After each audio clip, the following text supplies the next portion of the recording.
It's challenged by protest groups or new and more extreme political movements. Even our great allies in the United States are facing populist attacks on their democracy. Now, good government, by which I mean democratic government, has a duty to deliver unwelcome messages to electors. That isn't easy. Isn't easy in a world in which politicians are under continuous scrutiny from an uncontrolled internet, a 24-hour media, and an increasing number of impatient special interest groups. The hard truth is, while government can do much, it can't do everything. All problems can't be swiftly and painlessly resolved on demand. It is literally an impossible task.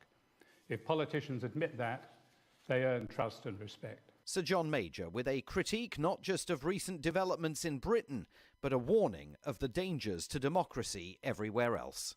With FSN Spotlight, I'm Simon Marks. And to recap the top stories, Joe Biden's told American citizens to leave Ukraine. Hong Kong's daily COVID-19 tallies hit another record high, passing 1,300 for the first time. The search is underway for Britain's most senior police officer after Cressida Dick quit as Met Police Commissioner, and some of the world's biggest car makers say production's being disrupted by trucker protests in Canada. That's the latest feature story news. From London, Ollie Barrett reporting. Don't forget, you can listen online too at kchw.org. This portion of programming brought to you by New Health. New Year's resolution or not, at New Health they can help you on your journey to a healthier new year. From preventative exams, chronic disease management, acute illness, dental, pharmacy, and behavioral health care needs, they have you covered in 2022. At New Health, they're committed to promoting health and wellness within our communities by providing integrated, open-access health care for all. Their medical care teams offer in-person visits, curbside care, and telehealth visits. Schedule today for a new patient appointment. Curbside pharmacy pickup and mailing options are available to meet your medication needs. Curbside COVID-19 tests and vaccinations are also available. Contact New Health at 509-935-6004. That's 509-935-6004 to schedule today, or visit their website at newhealth.org for a location nearest you. New patients are welcome, and most insurance plans are accepted, including Medicare, Apple Health Plans, TRICARE, and private insurance. Get healthy with New Health in the new year.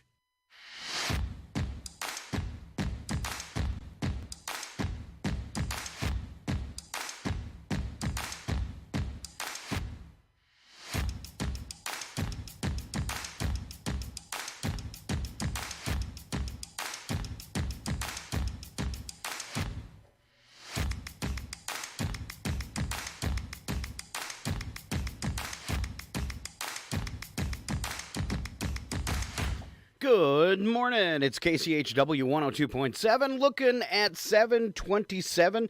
It's your morning show with Scott, and along with me all the way from Addie, Washington, Mr. Phillip Dutton. Good morning, Phillip. Good morning. Yay, big round of applause for Phillip.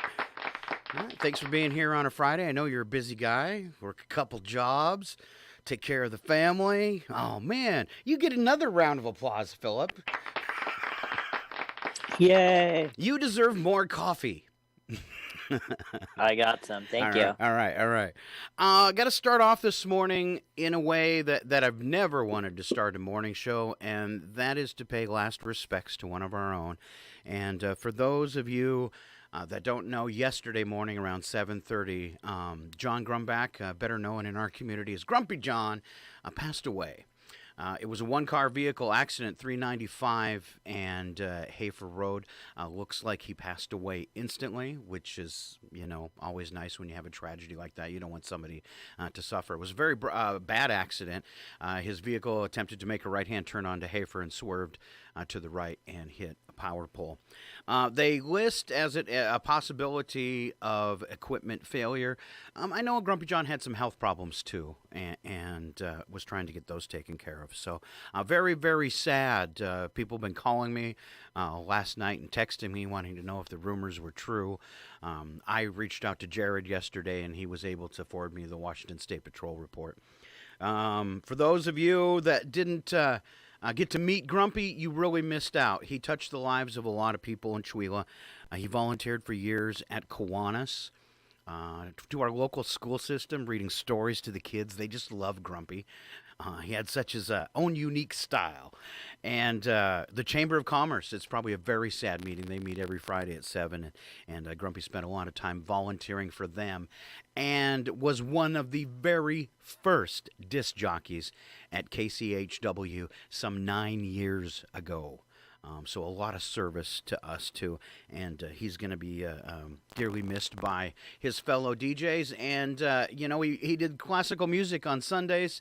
And this Sunday we will pay honor to Grumpy John and play one of his recorded shows on Sunday at 11 o'clock. Just kind of in memoriam, and thank you for all of his service to us and our community. He was one of our shining stars and will be dearly missed. And I'm going to stop before I start tearing up. Oops, too late. All right. Thank you so much, Grumpy. Rest in peace. Let's go into a little weather today. It is going to be a nice one. You were, before we went on the air, Phillip, you were mentioning spring. 45 today. Sunshine and clouds mixed. We got some heavy fog out there right now. Be safe if you're traveling. In the nighttime tonight, 23 under clear skies. Going to be a little chilly. The weather tomorrow and for Sunday is absolutely beautiful. Sunny skies both days. A great day to finally get out and get some fresh air, maybe a little hike. 42 and 23. And then Sunday, 43 and 30. Just like a 5% chance of snow through the weekend. So nothing to get too excited about. Monday, things will change for at least one day. We have a high of 40 on Monday and a low of 30 with a possible rain-snow mix right now. Shouldn't amount to anything, and that's right at 40%. Rest of next week, very, very mild as well. 41 for Tuesday, 44 for Wednesday, 45 for Thursday and Friday. So definitely some warmer temperatures that you can enjoy. All right, real quick, I do have one other announcement. This to put on your calendar. Leslie sent this in through the KCHW.org website, and that is our Chewelah Art Show is rolling out again this year. Creative arts of all kinds, painting, wood sculpture, carving, mosaic glass, felted creations, photography, collage, pottery, pyrography. I don't know what that is. Pyrography, something to do with fire, right? Yeah. Maybe. I'm here for the felted creations. Okay, excellent. And then writing as well. So that's kind of a cool thing to have mixed in there. All taking place at our Chewelah Civic Center on February 18th and 19th. 18th, 1 to 5, and the 19th, 1 to 5. And then on February 20th, that'll be Sunday, 12 to 3. So a short one. A little extra info on this. 24 local artists are going to be exhibiting their work, as well as 4 area schools. It's a big, beautiful show, they say, and the best of all, free to the public. Come see what our local artists have been creating during COVID. All right, so the art show coming up beginning on February 18th. Very, very cool. Right. Nice. Yes. Made it through weather, a public service announcement, and I got this, Phil, a couple news stories. This one's... well, let's save that for last because it's extra fun. Trump's under fire.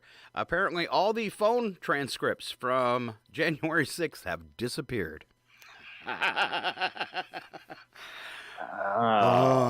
Yeah, no phone transcripts. As well as 15 boxes of documents that were due to go to the National Archive were rerouted to his place in Mar-a-Lago, his resort. Yeah. And the government kind of liked those documents back. Which prompts me to wonder what's in them and why'd he take them? I hate when my phone documents go away. When they disappear? Yeah. Yeah, that kind of makes They're misplaced in the mail. Did you hear about the cruise ship from Crystal Cruises that was going into port, and then they found out that there was I don't know, it's not a warrant, but there was a court order to have the ship seized for not paying fuel bills. And, no, so they diverted and went to another port. I think they were supposed to be due into Miami. This was last week or the week before, and they diverted to another port and let people off there, so they were kind of upset about that. But they didn't want to go into the port of Miami because they had issued a seizure order for the cruise ship. Now it's shutting its U.S. offices and terminated employees days after 2 ships were seized in the Bahamas for not paying their fuel bills. And you might say, oh, but not paying your gas bill, but think about it. It's a cruise ship. It's like $4 million to fill it up. They're like pirate cruise ships. Yeah. So, wow, free cruise ship. That's Sort of. But sad, that's kind of the state of cruises and what COVID has done to that industry, as well as the problems they were having before. Like, remember a few years ago, that one, they've been still trying to get it out of their harbor that tipped over? Yeah. It's just been a long series of problems before COVID hit, and this could be the end, maybe, of our cruise industry. Maybe Jeff Bezos will let us on his boat. Yeah, he's got that new one being built that they have to tear down a bridge just to get it out of the dry dock. Yep. I wish I had Bezos kind of money. Oh, can I tell you something that I read that might make you happy if you didn't know already? Nope. Okay. No, you don't want me to tell you. No, Phillip, please, make me happy. Oh, I just read that Futurama was going to come back for a 20-episode series on Hulu. Oh, really? Rebooted the Futurama. All right. Yeah. Now, that's the same production company and people that brought us The Simpsons, correct? Yeah. And that show on Netflix that I haven't somehow watched, Disenchantment. Okay. I think I caught an episode of that once, or a few minutes of it, just to check it out. All right. So there you go, Futurama fans. I could never get by the lady with one eye. I liked how everything was shadowed in the front. Foreshadowing. All Literally. right. Very, very disappointing news for Tesla owners. And we don't notice it over here, but my friend over on the coast says it's ridiculous. He says every other car you pass is a Tesla on the coast. How long has it been since you've been there? January of 2020, I think. So quite a while. Yeah, and I mean in the city proper, but yeah, I mean there's a lot more than you see one every once in a while here, but they were pretty common. But when I go into Spokane, it seems like they're pretty common now too. Spokane's slowly catching up. Yeah, I guess, though, he said over on the coast it was crazy. Every other car is a Tesla. Well, I didn't know it had a boombox feature and external speakers on the car. All right, so Tesla has now agreed to disable the boombox feature when a vehicle is in drive, neutral, or reverse. The feature let drivers blast goat noises and other custom sounds outside their vehicle instead of like your horn. Yeah. You could play a goat. Tesla is updating the feature because it could drown out the pedestrian warning sounds now required by law because of electric cars being so quiet. Tesla will beam a software update across the globe, or at least America, for 478,000 plus vehicles. All right. This is after acknowledging that the boombox feature, which lets drivers blast these sounds, does not comply with U.S. safety regulations. Boombox introduced as a part of a holiday software update back in December of 2020. Let drivers swap out normal horn honk sounds for a goat, La Cucaracha, or a custom sound clip. And yes, one of the preset options was the most hilarious of all. Do you want to know what the car did? Of course I do. Do you already know what the car did? No. Well, this is the option most people chose on the presets for their horn. Are you ready, folks? Yes. I fart in your general direction. Exactly. It was a fart. That's awesome. You know. That feature sounds sweet, just post up in your parking spot and blare some music at the grocery store. Yeah, some unfortunate sounds. Move.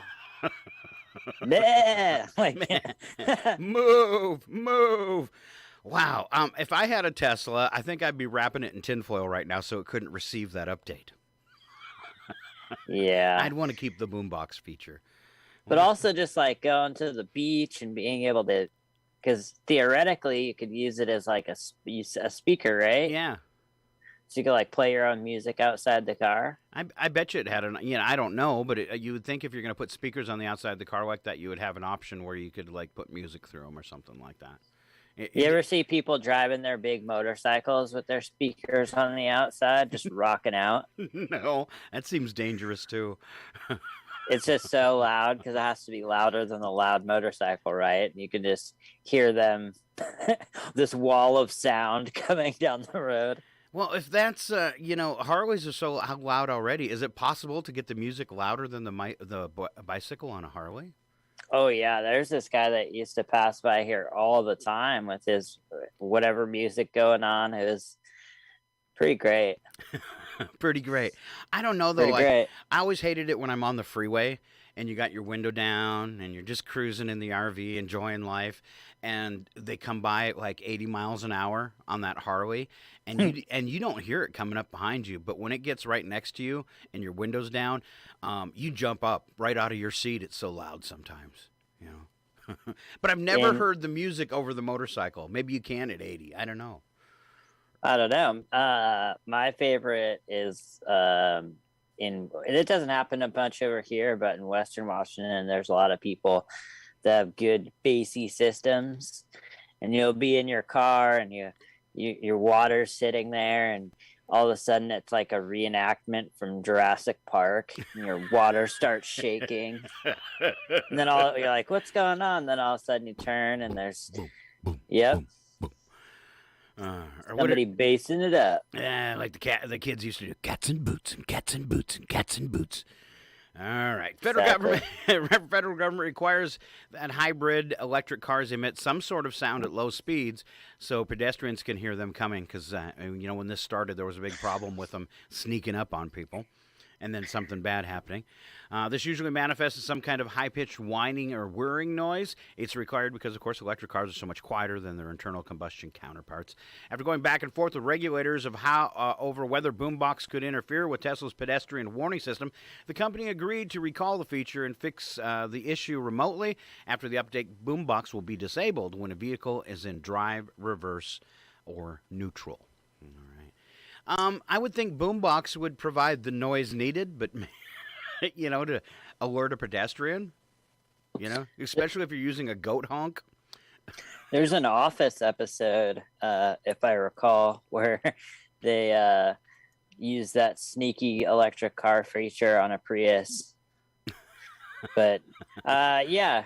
I don't know. Do you think it's going to be like a sound like you think an electric car would make? Like some sort of, I don't know. Let's see if I could do it. Like, something like that. Yeah. You want to hear that again? Yes, please. I was thinking more of like the crackling sound of something shorting out right before an electrical fire, which could happen because you're in an electric car. What about like, I don't know, one of our British fellows doing like warning, Simon Mark saying warning. Warning. Yeah. Warning. All right.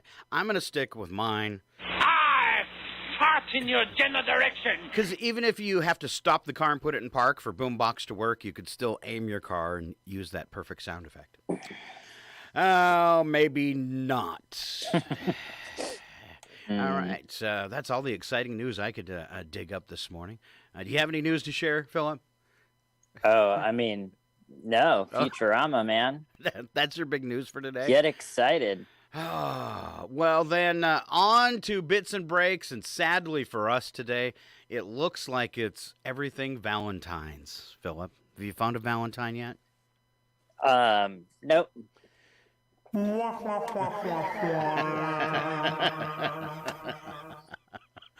Just had to give you something so I knew that you could play that. Yeah, all right. So you're a lion? No. Oh, okay. Aw. Let me do it again then. All right. Things not to buy for your Valentine. You want to do this, Phillip? Oh, sure. Okay. Do I? Yes. Yes. Okay. What would you guess? Vacuum. At top of the list. Makes sense. Yeah. All right. Followed by cleaning supplies. How about a cordless drill? Well, I would like that. Yeah. That's a perfect Valentine's gift for me. I think the top of the headline is women on Reddit shared some of the weirder things they received. Okay. Well, what if the cordless drill was pink? I saw one of those online the other day when I was looking at cordless drills. I don't know. Maybe not. Pink's. I would use a pink cordless drill. A power steering hose. You know. Where a power steering hose was bad, and he thought it was a good gift. You never know you're going to need one. A teeth whitening kit. Have you seen her teeth? These are all suggestive gifts. And the last one is an exercise bike. Well, apparently she doesn't keep her house very clean. Everything's broken because she has a vacuum and cleaning supplies on her list. Let's see, and then everything's broken for the cordless drill. Her car doesn't work either very well because she needs the steering hose. And health-wise, she's a mess since she needs a tooth whitening kit and an exercise bike. Hey, I got that sound effect. Hold on.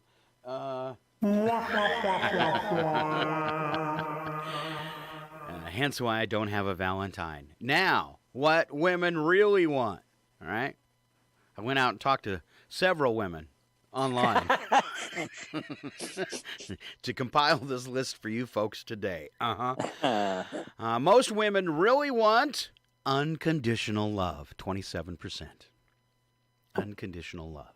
Oh, 27%. That's it. The rest of them don't care. Straight cash. Conditional love, even. All right. They want to have. It says to have fun and laugh. 21%. All right. Cool. Partner who really listens. 19%. I guess it's not that important. And here they've been making a big deal out of it. Also, you can unconditionally love someone while ignoring everything they have to say, apparently. Ooh. All right. To lose weight. That doesn't seem like a good... I guess it's just not necessarily Valentine's Day. It's just what they want. Okay. All right. To really make out again. Yeah, no more just little kisses. All right. Like at the casino? Well, I suppose you can do it anywhere you want, Philip. Oh, I know what you're talking about now. Well, it could go either way, I guess. And some more help with life's chores, down at 4%. All right. This might work a little better, where I should have started to go along with yours. Worst gifts to give, gym memberships, kind of along with the vacuum, gift cards, dinner at an overcrowded restaurant, which all restaurants will be overcrowded on Valentine's Day. Stuffed animals, too childlike, no effort required. Even if it's a cute one, doesn't count. Cheap lingerie, unless she likes lingerie or had her eye on some, you could send the wrong message. And if you're buying lingerie, never go cheap. How about you? You a lot of lingerie shopping in your life, Philip? No, but I did have a friend that worked at Victoria's Secret, and often I would meet her there, which was pretty entertaining. All right. I bet you'd like to go there. Hey, can I pick you up at work today? I just like to have a reason to, or like not stand around awkward. Like it was like, okay, I'm going in here for a purpose, and then I'm leaving. After a few times, though, it kind of wore off its mystique. Oh. I was like, oh, man, it's so bright in here. It really is. It's so bright.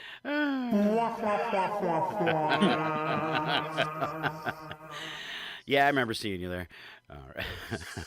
What were you doing there? Cheap jewelry. All right. Worst gifts to give on Valentine's Day. Cheap jewelry. No cubic zirconias. They do not look like a diamond. They look like sparkly glass. All right. Grocery store flowers. All right. In the plastic with the price. And it was tag still on it. What's wrong with that? All right. Nothing at all. Even if she says she doesn't want anything for Valentine's, she does. Surprise her.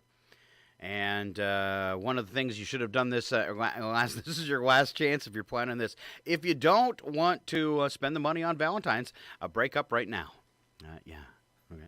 Worst gifts to give on Valentine's Day to a woman. That's the last one. A breakup. Oh, yeah. So you still got like 3 days. Still got time, man. And me and Phillip would like a couple Valentine's Day's dates, so go ahead and break up with them now so they're free by Monday. All right. I will not get you a power steering hose. Things you didn't know about Valentine's Day. It's not a Hallmark holiday, though it's often claimed to be a holiday made up by the popular greeting card company. Hallmark didn't produce its first Valentine card until 1913. This is literally centuries after the first declaration of the official holiday in 1537. Wow. Yeah, but out of all the holidays that we recognize, doesn't it seem, I don't know, seems kind of cash grabby to me. It is a little cash grabby, isn't it? And it's been going on for now, what did you say, 1913? So it's been 100 years that we've been doing it here? Yep. Mm-hmm. Cool. Mm-hmm. Interesting. All right, in your dreams. Now, this is things you didn't know about Valentine's Day. Ladies in medieval times who were looking for a suitor come Valentine's Day had an interesting tradition. So they could dream of their future spouses. Women would spend the evening eating bizarre foods in hopes of seeing the one they were meant for in their dreams. Like gorging yourself on 3 large pizzas before bed. Whoa. Yeah. Heart-shaped box. John Cadbury, a coffee and tea shop owner in Birmingham, England, discovered the profitability behind chocolate manufacturing in 1822. In that year, his son, Richard, packaged Cadbury chocolates. Known really for their Easter cream eggs, it was the world's first heart-shaped box from Cadbury. All right. Wow. A lovesick cure. We knew that chocolate was pretty powerful, but we had no idea how much doctors believed in it. Physicians in the 1800s used to prescribe patients a dose of chocolate to cure the pangs of lost love. Man. She dumped Lost you. love's just hilarious. she dumped you. Here's a box of chocolates or a candy bar. I just imagine, like, I don't know, being way back in time, just eating chocolate after chocolate. I'm so depressed. Not much has changed. This is true. Not much has changed. Oldest Valentine, when he was arrested in the Tower of London in 1415, the Duke of New Orleans did not let that stop him from writing to his love. It is believed that his love poem he sent his wife is the first recorded knowledge of a Valentine. All right. The oldest Valentine. I thought that was going to be me or something. Ew. All right. Your heart on your sleeve. Legend has it that saying wearing your heart on your sleeve began with a Valentine's Day tradition. In the Middle Ages, young men and women would pull out paper hearts from a bowl with a name on it and claim that person is their Valentine. Well, that makes it really easy. Person's name they chose would be pinned to their sleeve for a week, wearing your heart on your sleeve. All right. And Cupid's history, winding this up here. As the son of a winged messenger of the gods, Mercury, and the goddess of love, Venus, Cupid was destined to be a flying romantic. While he's often depicted as an arrow-wielding, little person, you can sometimes find Cupid in battle armor and to both suggest the ironic perils between warfare and romance, or to symbolize the invincibility of love. Yeah, every time it's always like a little cherub, right? Yes. With wings. Yes. Lame. And I like the battle version. I'm going to do one more, all right? And then I'm going to come back to you. It's Valentine's on the dark side. Okay, not into the whole Cupid thing. Here's some things that will brighten or darken up your Valentine's Day. This could be for us, Phillip. In the 2-week period leading up to Valentine, American sales of gold jewelry leads to 37 million tons of waste product. What? Yeah, just from the process of making all that gold that we sell at Valentine's, it creates 37 million tons of waste. Wow. Ooh. Does that make you feel bad? It should. All right, Valentine's Day traces its roots to an ancient pagan holiday called Lupercalia, in which men stripped naked, grabbed whips, and spanked young women in hopes of increasing their fertility. Wow. Yikes. Wow. You know, apparently men have always been out of control. The Christian martyr Saint Valentine was beheaded on February 14th for performing marriages in secret. Oh. Harsh. Research suggests that 75% of suicide attempts are attributable to relationship problems. 46% of Americans will exchange Valentine's Day candy. Side note, 70% of Americans are overweight and obese. Yikes. 70? Wow. Wow, America's going to start making the planet wobble more. Just saying. First Valentine's Day card was sent by Charles, the Duke of Orleans, to his wife while he was imprisoned in the Tower of London. Oh, I already covered that one. Sorry. Poll found that 1 in 10 adults admitted to feeling lonely, insecure, depressed, or unwanted on Valentine's Day. And those are just me and Phillip. Yeah. 40% of people have negative feelings toward Valentine's Day. Roughly 64% of American men do not make Valentine's Day plans in advance. Wow. Those are the guys that spend February 15th in the doghouse. Mm-hmm. All right. Here comes Phillip with laws we can't repeal. Oh, yeah. I was trying to read through this earlier, and I got about halfway through, and I was like, these aren't laws. Just laws of life, maybe? Yes, okay. So laws of life. Okay. The law of mechanical repair. Having your hands become coated with grease, your nose will begin to itch, and you'll have to go to the bathroom.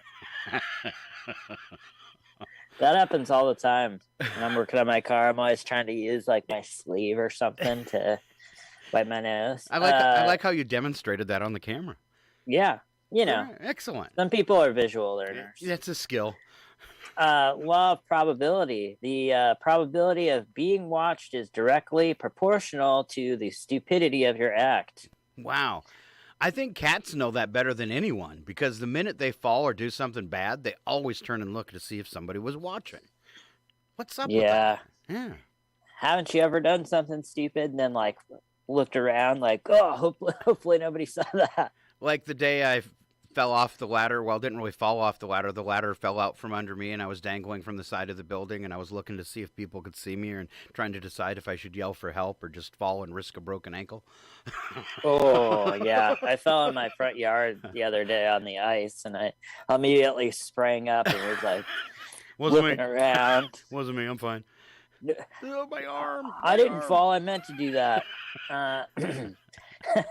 The law of random numbers. If you dial a wrong number, you will never get a busy signal, and someone always answers. So you can feel guilty. Very true. What do? Do you hang up on them before they, like, if you realize, or you just say, "Oh, sorry, I called the wrong number"? Yeah, but now with all that caller ID stuff, they could just call you right back and say, "What? What's going on? Why'd you do that to me?" I always just grinned through it like, oh, I'll just tell them, because hanging up on people is rude. Well, then what about those times where you dial the number again and it's still wrong? And and you're still not this person? Are you Sorry. Sure? Are they there? Do you know them? The law of alibi. If you tell your boss you were late for work because you had a flat tire, the very next morning, guess what? You will have a flat tire. I think your boss did it, though. Yeah. I'll show you flat tire. Mm-hmm. The variation law is if you change lanes or change lines or traffic lanes, the one you are in will always move faster than the one you are in now. That's so true at the grocery store. Oh, this line. This line looks shorter. I do over here to the self-checkout. Oh, man, shouldn't have done that. I will look if there's two checkers. I will search my memory to try and determine which checker is the fastest. That's how I'll determine the line. I always just read the magazines. Just wait. Hopefully, especially around here, like don't go to the grocery store in a rush. I don't know though if I'd want to get caught reading the Inquirer. I mean, I don't pick them up. I just look at them. Somebody asks, I'm like, oh yeah, I was looking at the Farmer's Almanac. Where was I at? The laws of close encounters. The probability of meeting someone you know increases dramatically when you are with someone you don't want to be seen with.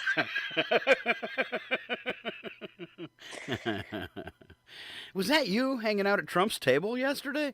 Oh, man. No. I was with you. No, it wasn't me. I'm with stupid.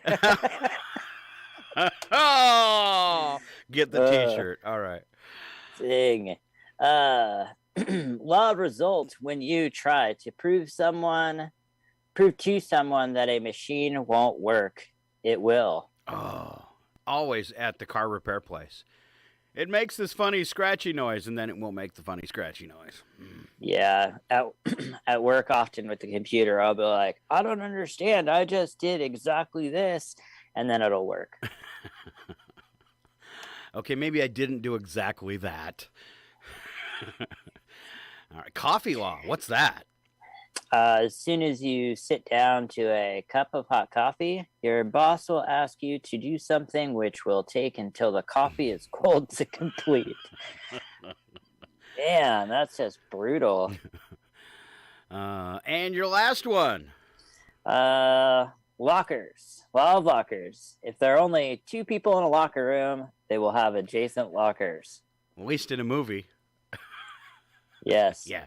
You kind of have to, don't you? It's also that way. It seems like that every time I get on a plane, like even if I'm boarding first, the whole plane will be empty. And I'm like, oh, where's my seat? Oh, right next to that guy, the only other guy in the plane. Yeah, and then if you try to move and then they tell you to go back to your seat, but you're like, why? Why do I have to go back to my seat? There's nobody here. Why dogs are better than kids. Oh, I wish I would have read this a long time ago. Kidding. I'm just kidding. Yikes. I'm kidding. It was a joke. It doesn't take 45 minutes for a dog to get ready to go outside in the winter. Dogs can't lie. Dogs never resist nap time. You don't need to get an extra phone for a dog. Your dog never asks for an upgraded phone either. All right. Dogs don't care if the peas have been touched by the mashed potatoes. Dogs, the average cost of sending a dog to school is only $75 compared to like $100,000. Dogs are housebroken by the time they're 12 weeks old. Ooh. Your dog is not embarrassed if you sing in public, and it might even join you if you sing like Phillip. Oh. If your dog is a bad seed, your genes cannot be blamed. See, I'm nice. I could have just reciprocated there, but I didn't. Oh, look at that. Wow, really? You know, and it's kind of surprising because so far in the show you haven't done this. Why do you say things that you know will hurt me?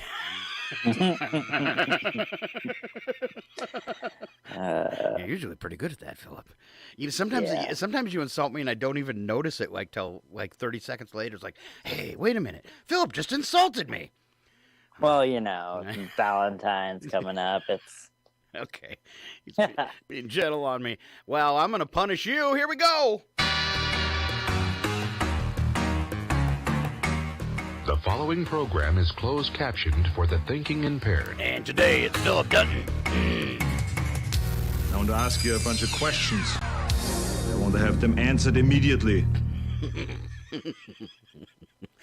That's a perfect sound effect for this. It still makes me giggle, even a year later. Maybe it's because I'm just simple. All right, here's your first trivia question. Loved by children, about 5 million of these are created each day. Oh, kids, they always have these. Every kid's got these. Oh, and if you get the generic brand of these, very disappointing. Crayon. Crayon! That was a good hint, huh? Yeah, the generic one for sure. Yeah, absolutely. Don't you hate it when you get the cheap dollar store crayons? They're not even really a crayon. It just tears the paper. Are these erasers that look like crayons? All right. 91% of men say they still do this. A lot of men don't. I did it one day, and somebody came up to me and said, that is so sweet. You don't see people doing that anymore, and you did it for your daughter. That's so sweet. What was I doing? I was outside. Were you holding the door? I was holding a door. All right. Yeah. Opening the doors for women. 91% of men say they still do this, but I don't see it happening. Wake up, Stevens County. Maybe it's just COVID. It's like, I don't want to get too close to him. You. Yeah, if you got to hold the door open for him, that means you're going to be within 6 feet. It doesn't matter who the person is. Normally, I will hold the door for him. Oh. Yeah. All right. This is the double letter game. The answer to each of my questions is 2 words, and each of those 2 words begins with the letter L. Sounds tricky. All right. If something you write and mail to your sweetheart. Love letter. A company which claims to keep you safe from identity theft. This is kind of a tough one. I've never heard of them before. I don't know. LifeLock. I wouldn't have gotten that one either. Oh, I don't know what that is. Apparently identity theft. Yeah. Got it. Yes. LifeLock. Sometimes troubled actress who starred in Mean Girls. Lindsay Lohan. What body parts sink ships? Loose lips. And she's a country music legend. 2 L's. Loretta Lynn. Wow, dude, you rocked that one. Round of applause, Phillip Dunton. Woo! Yes. Still don't know what LifeLock is. It's a company you pay and they keep track of your identity and try to protect you from identity theft. Not quite sure how they do that. It's so secret, you don't even know. LifeLock. You don't know. You pay for it. What am I paying for this for? What's it do? What's my name? All right. Average person eats 50 pounds of what each year? Oh, man. These are my favorite. Potato chips? No, sir. This would be good for you.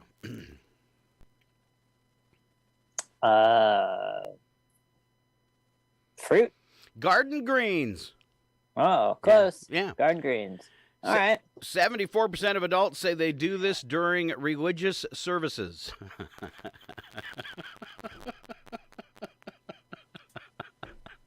Oh, man. Is it? Your hint would... yeah, go ahead. They're not listening. If they're doing this, they're not listening. 74% of adults say they do this during religious services. Hum? Or sing? No, because that would distract people if there was a sermon going on. Yeah. You could sing in your head. Well, that's what I'm looking for. Daydream. Okay, yeah. What could I be doing right now? I used to look at all the other people. Like, that guy's praying weird. Or even worse, you're sitting in the pew and you're looking around. She's hot. Yeah. When you're a kid, you're like, what are we doing here? Why are all these people doing this? All right, this cleans, warms, and humidifies over 500 cubic feet of air every day. All right, your hint, it's been around as long as humans can remember. No, that's not a hint. All right, this cleans, warms, and humidifies over 500 cubic feet of air every day. Warms, heats, and humidifies. 500. If what? Measurement wasn't so small, I would say something like the sun, but... It belongs to you. But, like, it's something that I got or something that I was born with? Something you're born with. Your head? Well, it's part of your head. Your... Think it through. Warms, heats, and humidifies. Oh, your mouth. Breathing? We'll give you breathing. It's the nose, actually. Oh, okay. Yeah, we'll give you half a point on that one. I'm going to name the phobia. You tell me what it is. Hedonophobia. Is it the fear of feeling pleasure or the fear of horses? Let's go with horses. No, it's the fear of feeling pleasure. What a horrible fear that would be. I can't do that. It might make me happy. Also, who wants to be scared of horses? That's right. Mastigophobia, the fear of punishment or the fear of the color green. Mastigophobia.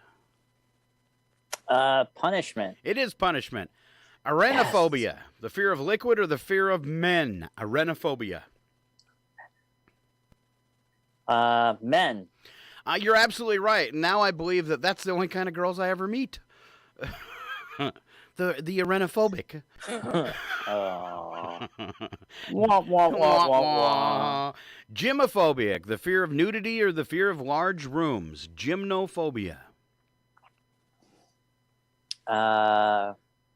Being naked. It is the fear of being naked. Yeah. I'm killing it. All right. Have you seen me? I got this one. All right. Cryophobia, the fear of tears or the fear of extreme cold? Extreme cold. Extreme cold. That was a giveaway because of the cryophobia. Whoa, crying like tears? Yeah. Cryophobia. It's never that simple. Or what do they call it? Cryogenics, when they freeze you? Yeah. All right. First one of these in 1872 was a single page. First one of these in 1872 was a single page. Your hint would be it'd be disappointing to take that to the outhouse. Newspaper? Mail order catalog.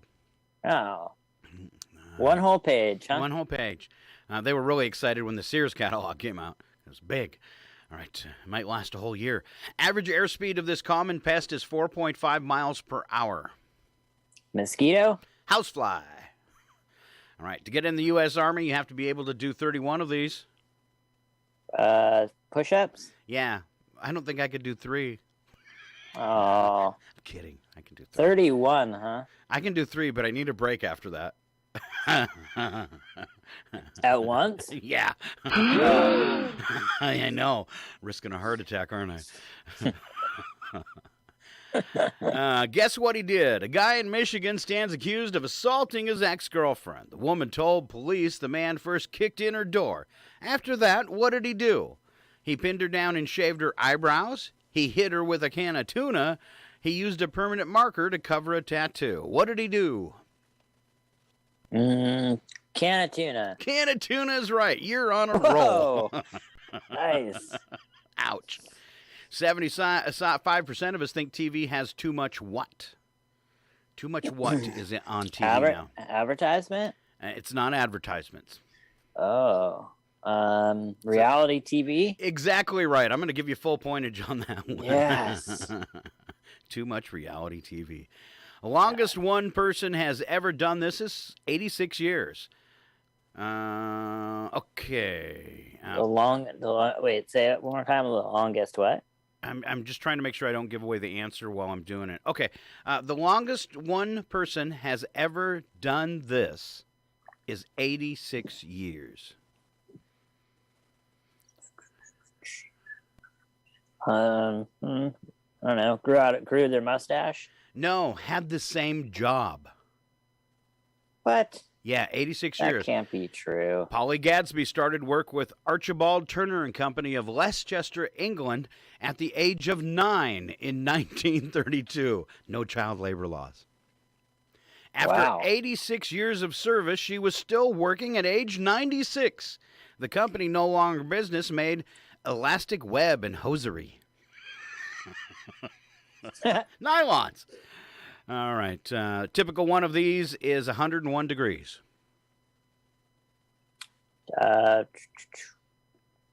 Typical one of these. No clue. A shower. Typical shower. Oh, 101 degrees. Yes. All right. It's KCHW Chewila. Time check 8:10. What happens when we come back, Phillip?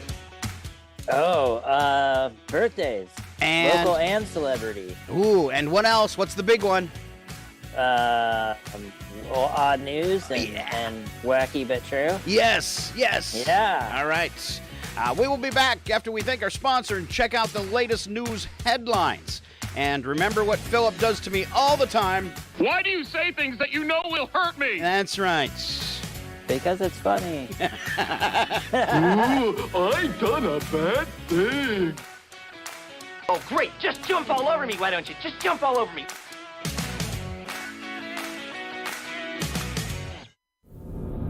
KCHW Chewila. The Public News Service Daily Newscast for February the 11th, 2022. I'm Mike Clifford.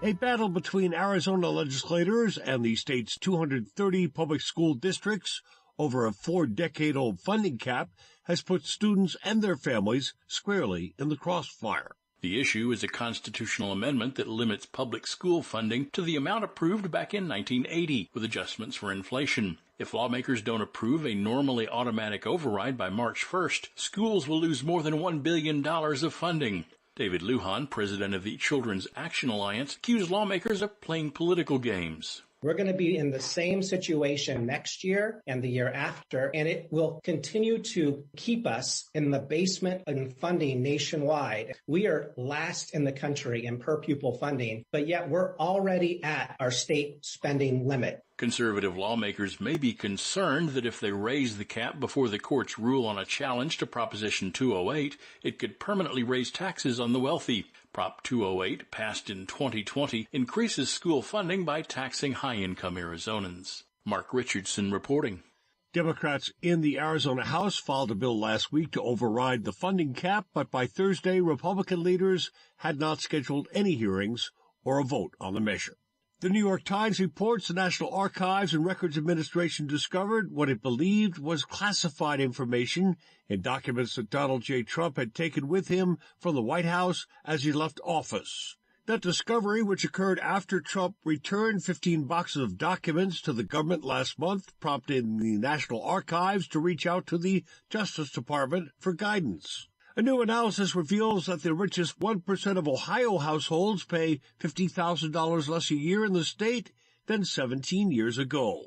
According to research from Policy Matters Ohio and the Institute on Taxation and Economic Policy, the 2005 budget bill was a major restructuring of the tax system that resulted in an upside-down tax code that forces Ohioans who were paid the least to pay the highest share of their income in state taxes. Report author Gashia Baveisho says the tax changes span the gamut. We have a reduction in tax rates for personal incomes, the flattening of the personal income tax. We also have a fundamental restructuring of how businesses are taxed. And instead of taxing profits and property, we tax revenue. There's also been several increases in gas prices, cigarette prices, sales taxes.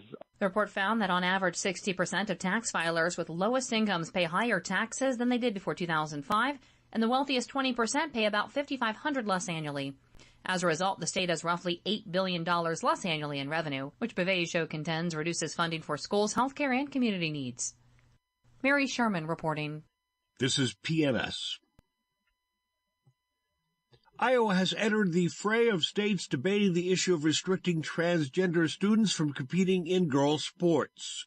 On Thursday, a House subcommittee advanced a bill that would prohibit transgender girls and women from playing on teams that align with their gender identity. Keenan Crow of the Group 1 Iowa Action argues this isn't a problem in school sports, while noting it adds to the discriminatory tone often felt by transgender students.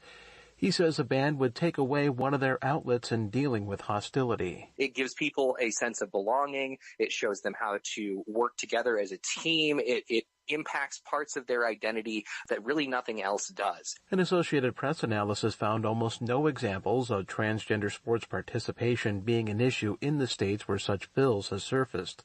Those in favor of the bill say it's about protecting future generations of female athletes who might be at a disadvantage, especially if they have dreams of competing in the Olympics or other major events. I'm Mike Moen. Confront the climate crisis, a student-led coalition that's pushing Indiana lawmakers to establish a new environmental justice task force. Last month, the group rallied at the state capitol, calling on the General Assembly to pass legislation establishing a 17-member commission that would draft a new climate action plan for the state. Brebeuf High School sophomore Claire Curran told the crowd that stopping climate change starts at home. Youth activism is always and has always been a crucial factor for significant social change. Civic engagement is no stranger to this generation. The Elkhart High School Pennant reports the bill has stalled in the Senate's Environmental Affairs Committee, where it has yet to receive a hearing. Senator Mark Messmer, the committee's chair, told the Indianapolis Star the measure was redundant and its goals can be achieved via another committee or the state's 21st Century Energy Task Force. This is Jonah Chester reporting. This story produced with original reporting from a budding journalist, Elena Kruper, at the Elkhart High School Pennant.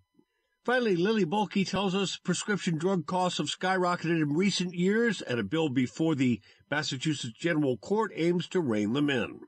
The proposal would lower co-payments and other out-of-pocket costs for drugs such as insulin and asthma inhalers. It would also create a commission to review certain drug costs to make sure they are not unreasonable or excessive. Alyssa Vangeli with Healthcare for All says many of these medications treat chronic conditions that disproportionately impact BIPOC and low-income communities. This is particularly important from a health equity perspective. Improving access to affordable medications is one way to help curb racial inequity. The proposal would lower co-payments and other out-of-pocket costs for drugs such as insulin and asthma inhalers. It would also create a commission to review certain drug costs to make sure they are not unreasonable or excessive.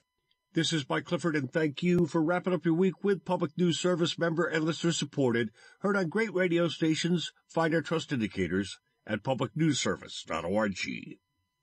Your KCHW Morning Show, made possible by a donation from God-Fearing Brothers Auto Center. God-Fearing Brothers specializes in auto services, including repair, maintenance, and detailing. They also stock tires, provide collision repairs, including glass, and they have an auto sales lot on the corner of Highway 395 and Main Street at the light.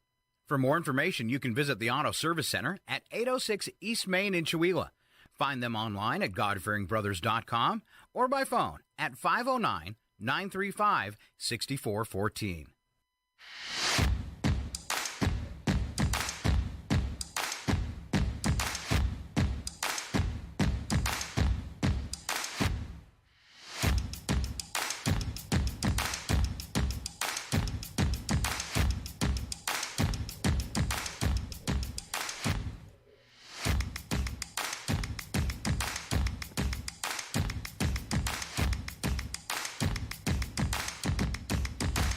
And just that fast, we're back. Or just that fat. 8:18, it's KCHW Chewelah 102.7 FM. You got Scott and Phillip on the morning show. Always start off this section with local birthdays. And what were you holding up into the camera? I don't think it went out.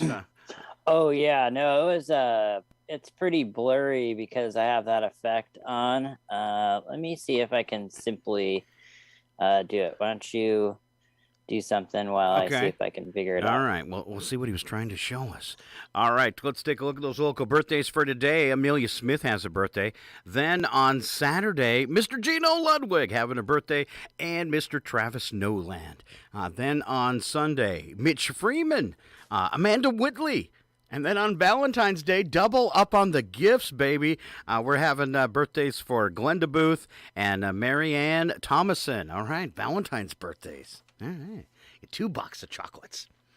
All right, celebrity birthdays. We head for Phillip unless he had something special to show us. I'm kind of scared. Oh, yeah, let me see if... I'm trying to figure it out. Oh, I got it. All right. What's it say? Fat Stacks. What's that mean? You want your radio show back on the air? Just saying. You like your radio show so much you had a pillow made for it. I didn't have a pillow made. Somebody made me a pillow for that's it. Very cool. All right. I love that. Fat Stacks pillow. Yeah. Yeah, because when I listen to you, I nod off. No. Yeah. Oh, well, let's be honest. You don't listen to me. No, I do. You play some good music. I like that alternative music. All the guys want to come back to the show. We still have one DJ suffering from COVID, though, but we will reopen the nighttime shows. In fact, I had a listener last night that said, Scott, come on. Put the nighttime shows back on. I just don't want to die before I leave. Hey, I hear you. All right. See, we've had so many we've been really lucky. We've had so many close calls in the studio between guests and volunteers that we're lucky we haven't spread it to all of us. So, yeah. All right. Moving on with our show this morning. Phillip, do you have those celebrity birthdays or just a few? Oh, yeah. So, let's see. Friday, we've got Sheryl Crow is 60. Sarah Palin is 58. Jennifer Aniston is 53. Brandy is 43. And Taylor Lautner. Oh, man. No, Scott, you're a big fan. Yes. He's turned 30. Yeah. Love. Go back up to the top. You missed one of my favorites. I mean, I was just gonna say that we can't bring up Twilight around you because I go crazy. Stop talking about Taylor who are you thinking of? The very top one, you missed it. Tina Louise? Yes, Ginger on Gilligan's Island. Yeah. 84. Wow. All right, keep going. Sorry to slow you down. Oh, yeah. Let's see. And Saturday, we've Abraham Lincoln was born on Saturday. Okay. 1809. Basketball legend Bill Russell is 88. Author Judy Blume is 84. Arsenio Hall is 66. Josh Brolin is 54, and Christina Ricci is 42. So, Gino, you share a birthday with Abraham Lincoln. And then on the bad side, also Josh Brolin. Actually, I like Josh Brolin. Oh, man, Josh Brolin's great. I know, I was kidding. All right. Let's see. And then on Sunday, we've got, don't know who that is. Jerry Springer is 78. Ooh. Stockard Channing from Greece, 78. Oh, yeah. Yeah. Mina Suvari is 43. All right. And that's it. All right. Celebrity Offspring. Yeah. I read that and I was like, nope. Wow, that's not a title you'd want to carry. All right. Celebrity Offspring, Prince Jackson, 25.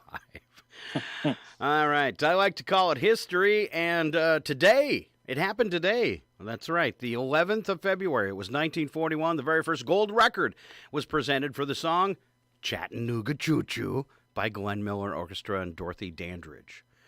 Wow. All right. First gold record. In 1990, Nelson Mandela, a political prisoner for 27 years, was freed from the Victor Verster prison outside Cape Town, South Africa. 2006, U.S. Vice President Dick Cheney accidentally shot Harry Whittington in the face while the two were hunting together. Mm-hmm. And 2012, singer Whitney Houston was found unconscious in a suite 434 at the Beverly Hilton Hotel. 2020, the coronavirus officially named COVID-19 by the World Health Organization. Yeah, that's right. We're in history, baby. Let's see. Moving on to Saturday, New York Madison Square Garden, the first artificial ice rink in North America, opened in 1879. 1892, former President Abraham Lincoln's birthday, declared a national holiday. 1999, Bill Clinton acquitted. 2013, North Korea confirmed it had successfully tested a nuclear device that could be weaponized. And I get to say his name again, 2019, Mexican drug lord El Chapo found guilty of all 10 federal crimes against him in New York. Then for Sunday's history, 1635, first public school in the U.S., Boston Latin School, was founded. 1866, Jesse James and his gang committed their first armed robbery in the United States. It was Liberty, Missouri. Actually, it was the first armed robbery during peacetime in Liberty, Missouri there. 2000, the last original Peanuts comic strip appeared in newspapers one day after Charles Schultz passed away.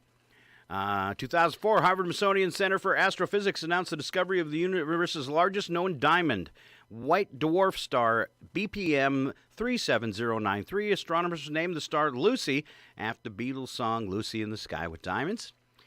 2011, for the first time in more than 100 years, the Umatilla, an American Indian tribe, were able to hunt and harvest bison just outside Yellowstone, restoring a centuries-old tradition guaranteed by treaty in 1855. And 2017, it was, I think, his third time Harrison Ford was involved in a near miss while flying a plane at John Wayne Airport in Orange County, California. Won't get into that again. And 2019, NASA confirmed Mars Opportunity rover's mission had ended after 15 years due to a sandstorm damaging its communications. All right. Special events through the weekend, it's Phillip Dutton. We've got, for Friday, we've got Get Out Your Guitar Day. Yes. Grandmother Achievement Day. Wonder if that's like your grandma wins something or you just get an achievement for becoming a grandma. Or for everything she has done, right? Undetermined. All right. International Day of Women and Girls in Science. All right. International Winter Bike to Work Day. All right. All right. So you're going to be doing that on the way up to the ski hill, right? Of course. Inventors Day. All right. Make a Friend Day. Okay. No One Eats Alone Day. So sad.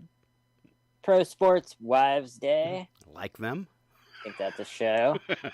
Satisfied Staying Single Day. Yes. All right. Big Sunday? Oh, wait. Did I skip a day? No, there's one more day. No. Yeah, you got one more day. So, Nope. Okay. I'm going into Saturday. We got Hug Day, NAACP Day, Freedom to Marry Day, Plum Pudding Day, Paul Bunyan Day, PB&J Day, and Biscotti Day. All right, you almost sang that out. That was awesome. All right. Yeah. And then what else? Sunday, we've got Super Bowl Sunday. Okay. Sunday. And Super Chicken Wing Day. Of course. It's just fun to say. Autism Sunday. Employee Legal Awareness Day. Get a Different Name Day. We got Man Day. Cheddar Day. Oh, that's your cat. Crab Rangoon Day. Cheddar Day. That's the day for your cat, right? Yeah. Tortellini Day. World Marriage Day. And Italian Food Day. Wow. All right. I have another day. The number of the day today is 4,000. And it's the number of gun shows in the U.S. each year, baby. Welcome to America. Man, I would have thought it would have been more. We need more guns. All right. Moving on to some news and nuggets. The 2022 Winter Olympics may end up being called the Olympics on a budget. New study reveals the Beijing Winter Olympics have an estimated budget of $3.9 billion. May sound like a lot, but it's actually 14 times less than the record-setting 2014 Sochi Games.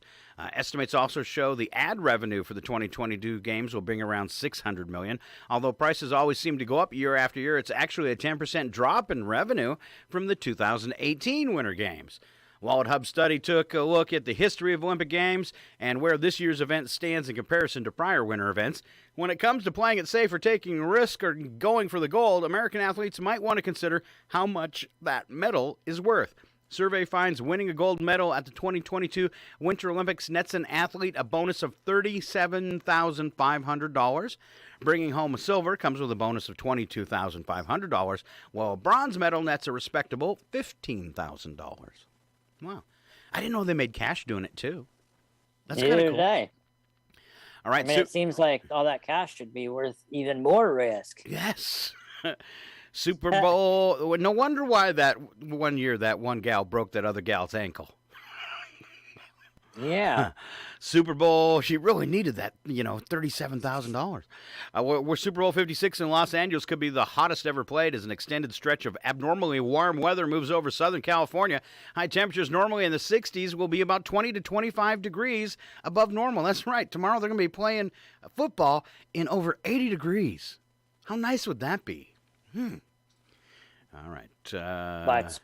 Like summer camp. All right. Why don't you cover a couple of these stories for us, Phillip? Oh, yeah. Let's see. A married couple stepped forward to claim their share of the $632.6 million Powerball jackpot that was split by two winning tickets in California and Wisconsin last month. Tammy and Cliff Webster of Oneida, Wisconsin are part winners of the 7th largest jackpot in the Powerball game and the 11th largest lottery prize in U.S. history.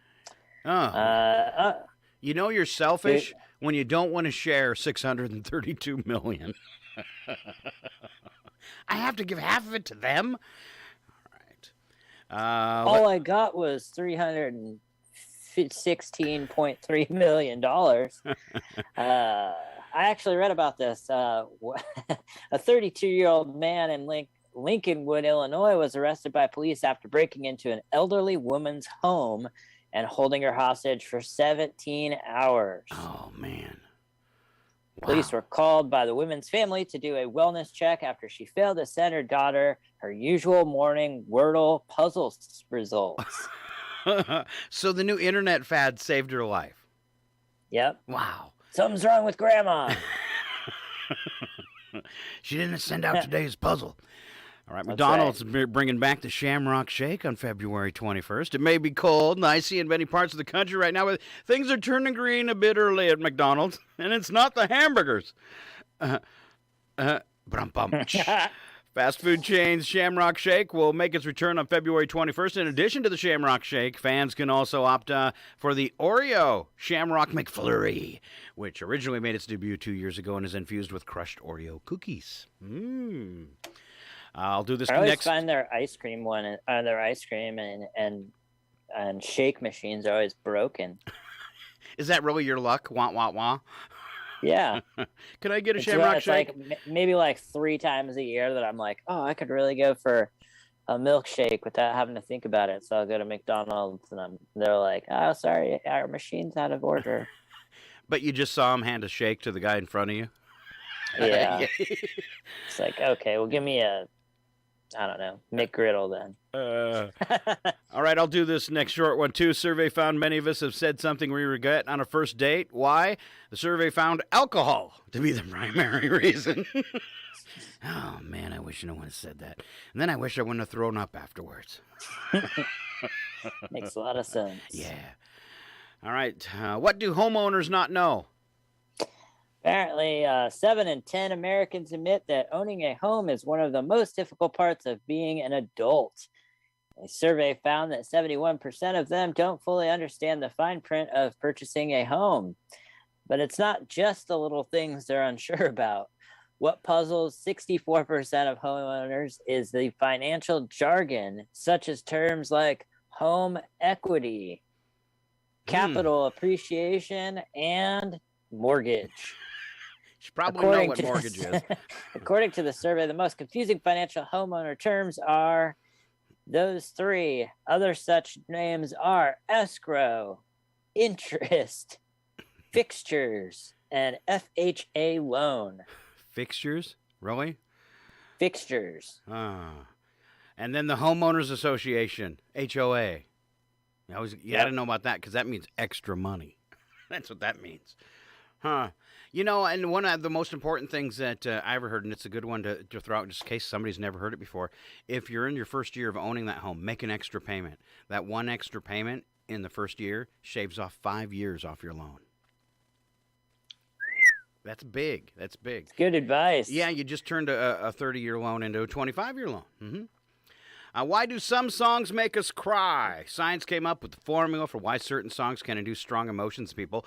Researchers found when music suddenly breaks from its expected pattern, our sympathetic nervous system goes on high alert. Our hearts race and we start to sweat. Depending on the context, we interpret this state of arousal as positive or negative, happy or sad. Results of the study found that more emotions a song provokes, whether depressing or uplifting, the more we crave the song. So I have a thing where I've never teared up, I think maybe once over a recorded song because it kind of moved me to something personal. But live music, I've cried a lot. Yeah, I think you've told me some of this before. There's actually, or we talked to me. Yeah, go ahead. There's actually a video on our YouTube page from one of the Chihuahua's Got Talent preliminaries where people are trying out for the show, and there's a gal who she kept freezing up, and she did not realize she had one of the most beautiful voices on the planet, and I'm trying to explain it to her how she doesn't need to be scared because no matter what she does, she's just going to floor people, and I'm trying to explain to her how beautiful her singing voice was, and I started crying because I was so amazed when she sang too that I couldn't even get it out. I think the first time it happened, and I'm not a fan, I was never a fan of his music, but I saw Elton John live with just a piano.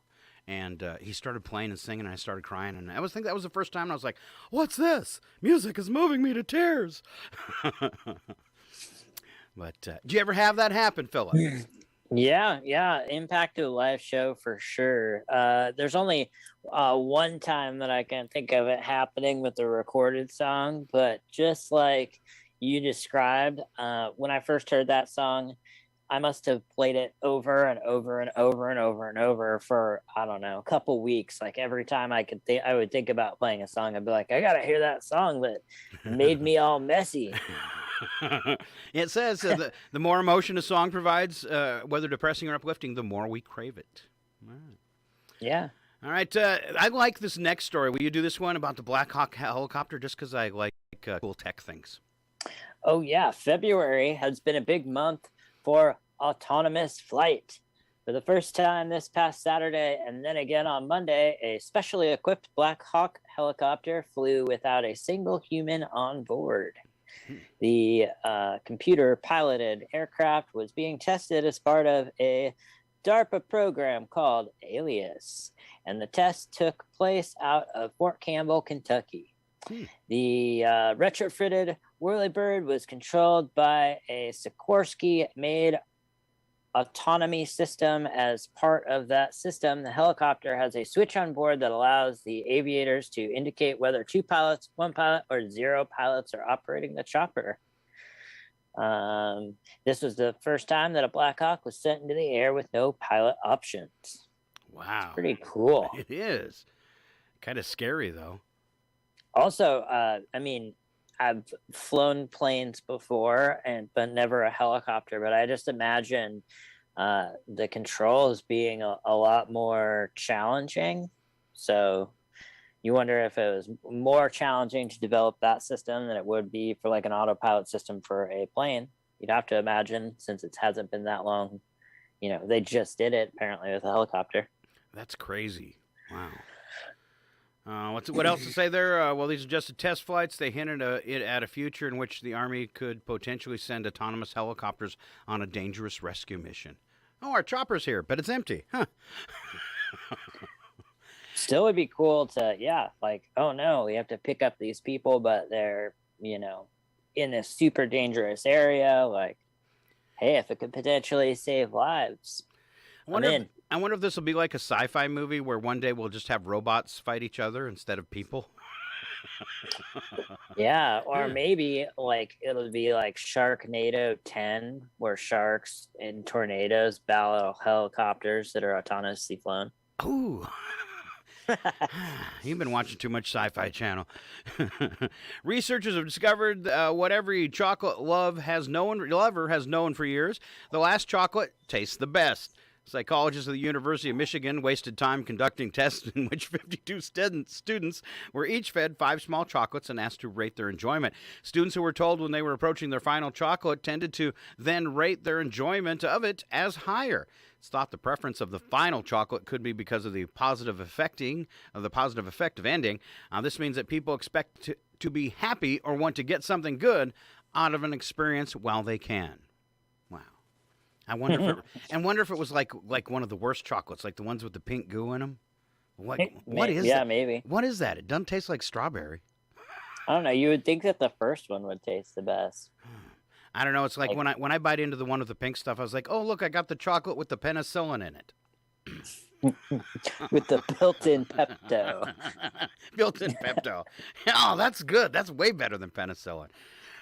Just put the Pepto in my chocolate, please. All right, approaching the end of the show. Let's do that thing we do. I got to flip a few buttons, and I got to get the stove ready, and then we do this. Slap some bacon on a biscuit and let's go. We're burning daylight. It's the world of strange. A world gone wacky. Out here, due process is a bullet. And some of the scariest people on the planet. I think you're bluffing. Be afraid.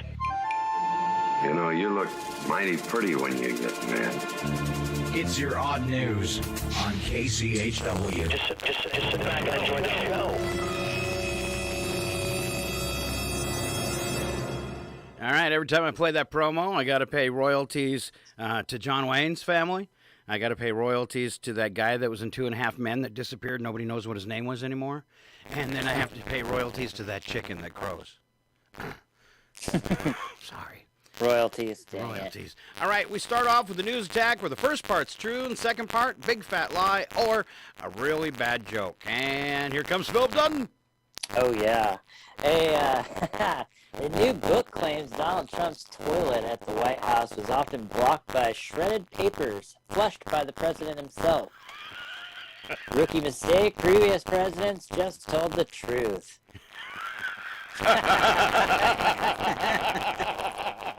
Ooh. That was good. Super Bowl. What? Yep. Okay. Super Bowl 56 in Los Angeles could be the hottest plate ever. If you haven't heard, they were actually going to rename it before Sunday, and they're going to call it Sweaty Bowl 56. Oh, zing. Zing. A survey found that at least 10% of die-hard Star Trek fans take the show too seriously. I know my friend does. Even his son, James T. Kirk Johnson II, is into it. All right, and just like usual, I have something Star Trek ready by accident. I'm a doctor, not an engineer. I'm a doctor, not a mechanic. I'm a doctor, not a bricklayer. I'm a doctor, not an escalator. I'm a doctor, not a coal miner. I think my favorite is, I'm a doctor, not an escalator. That was my favorite. What was he too. carrying? I don't even remember that episode. Oh, no, I got to go Doctor? back and watch him again. Favorite Star Trek sound effect, just because it's kind of radio-y? Let them eat static. I think about that every time we have dead air. Yeah, white noise. White noise. All right, Phillip. Oh, is it me? I'm sorry. A study suggests vodka produces less of a hangover than whiskey. Reminder for when you're trying to pick out your Valentine's Day gift for your kid's teacher. Yeah, I always heard that, and we used to always say that, but people always thought that maybe because it had less, less sugar or something. Who knows? Huh. A researcher at University of Illinois conducted a survey to find out if there was a link between your personality and the kind of soup you prefer.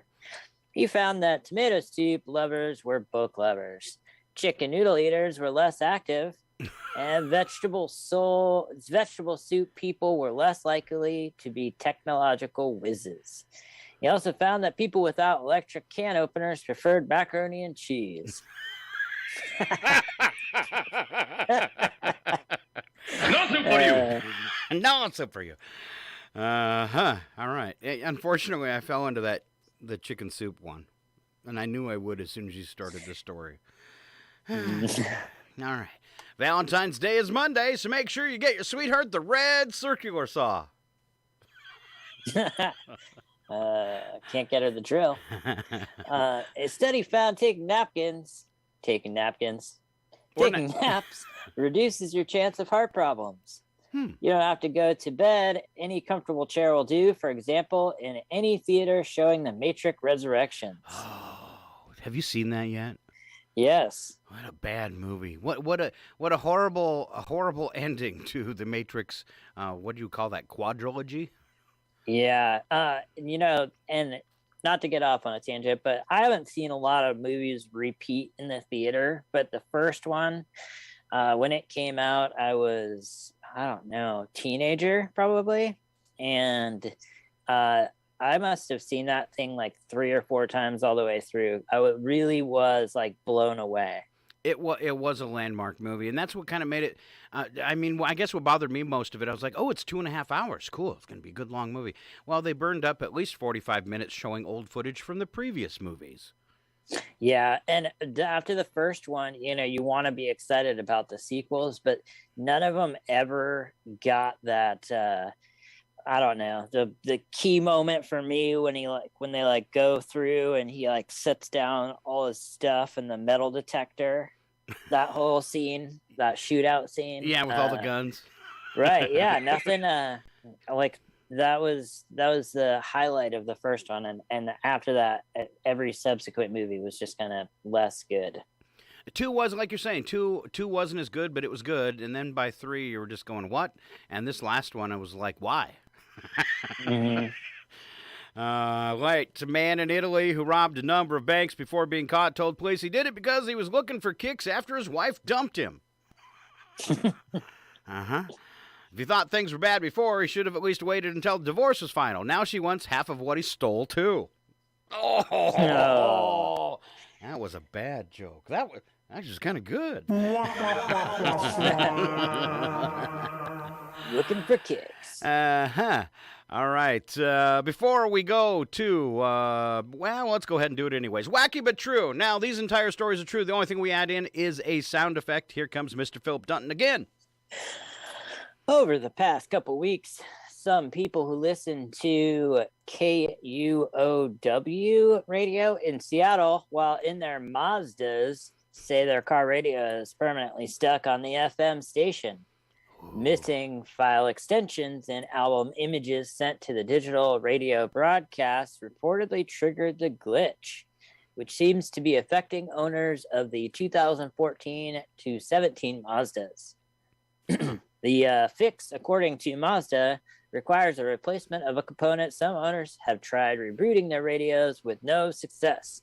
Some say the glitch also affects Bluetooth navigation. Huh. Man. How awesome we need is that glitch. Yeah.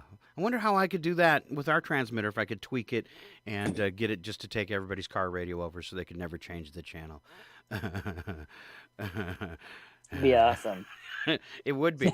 I thought about one time, but it was too expensive as like, when we're out live, like at Chautauqua, when we used to do that and stuff, is having with those little tiny portable radios you can get sometimes that look like a miniature boombox or something. That I looked into trying to find ones that would only come with one frequency. So you could give them a little, pocket radio, but it would only play 102.7. That would be pretty funny. And I could have did it, but it was very expensive. And, well, it's public radio, and, well, let's play this. Let them eat static. Or hiccups. A man who lost his false teeth in Spain was stunned when they turned up in the mail 11 years later. Paul Bishop, who's 63, said he fell ill after drinking cider during a night out in Spain in 2011. He lost his dentures while vomiting into a trash bin. After Paul's dentures were found in a landfill, Spanish authorities used DNA records to eventually track him to his home in Manchester, England. Bishop says he was gobsmacked and stunned when he saw his long-lost teeth. It's kind of freaky, actually. Like, why would they do that? The first thing he said is, these taste funny. Or, like, knowing the story, be like, oh, I really don't want them back. Huh, yuck. What's next? A Russian art gallery says one of its security guards vandalized a painting by drawing eyes on the picture's deliberately featureless faces. The gallery said that damage can be repaired. Vandalism of the painting, Three Figures, occurred December 7th. The security guard worked for a private company. Wow. The painting, dating from the 1930s, shows 3 torsos and heads with hair but no facial features. The vandal drew eyes on 2 of them with a ballpoint pen. Great job, team. Head back to base for debriefing and cocktails. Wow. All right, police officer in South Africa couldn't believe his eyes when he found the driver he stopped for speeding at 75 miles per hour had no arms. Disabled driver. I thought this was going to be a Monty Python story. Look, you've got no arms left. All right, the disabled driver was using one foot to steer, the other to operate the pedals. He told the shocked police officer he was born with no arms, and he never had a driver's license. Makes sense. I'm so sorry. I'm so sorry. Ooh, I done a bad thing. I wonder if he gave him a ticket or just. I'd just let him go. Life's challenging enough. All right, next story, please. In Germany, a gang made a fatal mistake when they held up a restaurant and failed to notice the 5 police officers in uniform that were enjoying their meal. Their robbery lasted all of 20 seconds. All right, Eddie. Let's say you did go to the movies. Okay. You did go to the movies. Then let's say that you were nowhere near the Club Flamingo. All right. You were nowhere near the Club Flamingo. Oh, looks like they got off. All right, last story. Will you do this one for us too, Philip? Yeah, a 17-year-old watched helplessly as his SUV slid into a Michigan river Monday evening when he got out to relieve himself. The teen from Melvindale, Michigan, was driving along the riverbank when Mother Nature called, so he figured a little stop couldn't hurt. He quickly learned he was wrong when his vehicle started sliding, and there was little he could do to stop it. A news release from the local department reads, his car is currently a bit wet, or better said, submerged. Oh. Well, he's 17. He hasn't learned some of life's challenges, and he has not learned this. My mom always said life was like a box of chocolates. You never know what you're going to get. Something as simple as stopping to pee. All right, Philip, that's your odd news for Friday. Yay! They're always after me, Lucky Charms. What? Why's everyone always laugh when I say that? They are after me, Lucky Charms. What? All right, that is our show for today. I'm Scott. I am Philip. And we're going to leave with the same way we started and rolling out a very sad story. One of our own DJs and a huge bright light in Chihuahua. If you haven't heard, Grumpy John Grumbach passed away yesterday in the morning in a fatal one-car accident. And he did so much for our city and the people that live here. A big thank you to his memory and to him. He volunteered for Kiwanis. I believe he helped out with the Arts Guild. He read to the school kids, countless kids in our town. I grew up with Grumpy John. He volunteered at the Chamber and 9 years volunteering here at KCHW. We love you, Grumpy John, and thank you. And on Sunday, a tribute to him. We're going to play one of his classical music programs at 11 o'clock on Sunday. All right, thanks for listening. It is KCHW 102.7. Thank you, Philip. Thanks, Scott. You bet. And you, have an awesome weekend.